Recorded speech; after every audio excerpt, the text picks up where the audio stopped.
technology under threat from dinosaurs. Ever since Capcom announced the dinosaur fighting game called Exoprimal, it has been met with a lot of confusion and a lot of questions. We don't know if Exoprimal has any connection to Dino Crisis, which is a classic Capcom game. We do know that Exoprimal is made with the RE engine, so it looks pretty damn cool, and the concept is kind of fun. You jump into these robot suits called exosuits, and you take on hordes of raptors and pterodons and stegosaurus and the carnosaurus. I mean, different types of dinosaurs in all sizes and scales and ferocity, and they come in vast numbers. And so you're seeing an engine kind of have fun with how much stuff it can populate on screen at the same time. And the whole concept here is you've got this AI type creation called Leviathan who can pull things through space and time, and he's concocted this war game scenario called Dino Survival, and he's thrown all of these different people that have crash landed on this island, and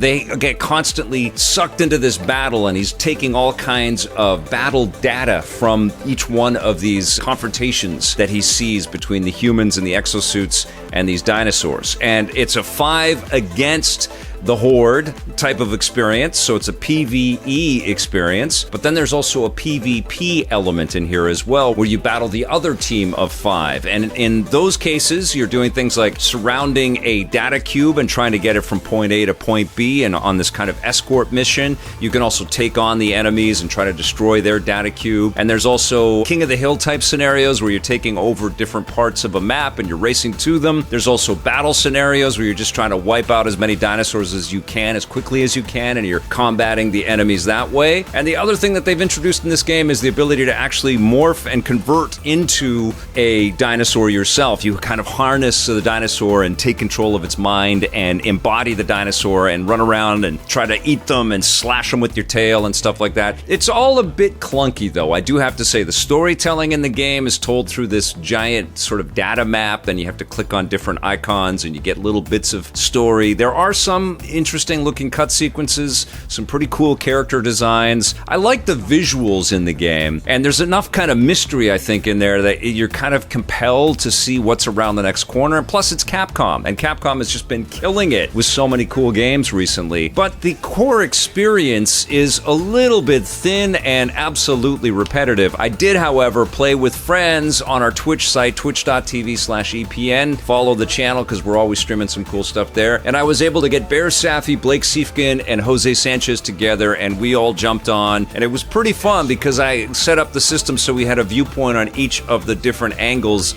of gameplay that each of these people were playing, and we could see their faces and their reactions in each window, and that was a pretty interesting and enjoyable way to play the game and to experience the game. There is a tremendous amount of like scratching your head with a like what is going on as you're playing this thing, because it just gets so absurd. It's raining raptors, like some kind of weird Jurassic Park version of World War Z or something like that. It's a very bizarre concept, and pterodons will just pop out of the ether, but there is a compulsive kind of like, you want to see what's happening. You want to see if there's going to be a new mystery kind of revealed. But you got to play the same map over and over again. You got to do the same type of mission over and over again. At least you can jump into each of these different hero types. You've got assault-focused exosuits, some with projectile weaponry, some that get up close and personal with bladed weapons. There are tank-style exosuits that are much better at taking bullet damage and dino damage. Some of them might have a shield that they can project in front of themselves, like Roadblock does, which is one of my favorite of the exosuits. He also has this holographic fist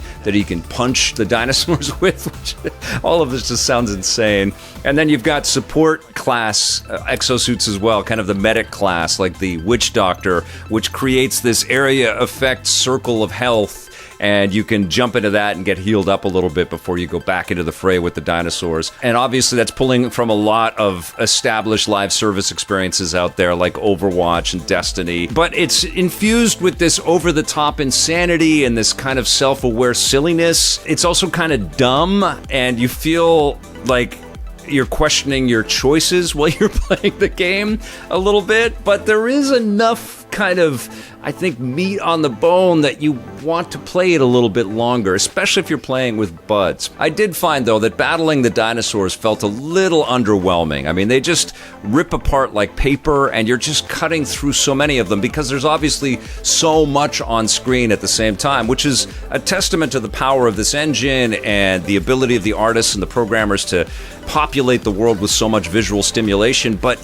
you're just kind of ripping through everything, and it doesn't have any palpable weight to it. You don't really feel that satisfaction of like getting through a massive battle, especially because you're doing it on a rinse and repeat kind of cycle. The level up hook is there, and the unlockables, and of course there's microtransactions because like every live service game, Capcom's going to try to find a way to make money from you customizing things, and there are some interesting looking exo skins and stuff like that too. But I think the core gameplay definitely needs to be tuned. It definitely needs to feel like you're gritting your teeth to complete these battles. And right now it just feels a little throwaway. The whole experience feels a little throwaway, feels a little dated in terms of what it's delivering as this sort of core gameplay loop. It's just got this crazy, interesting idea of throwing dinosaurs into a battle like this. It's like taking Anthem and Overwatch and Destiny and saying, well, let's throw dinosaurs at everybody. They'll love dinosaurs. They'll love blasting at dinosaurs.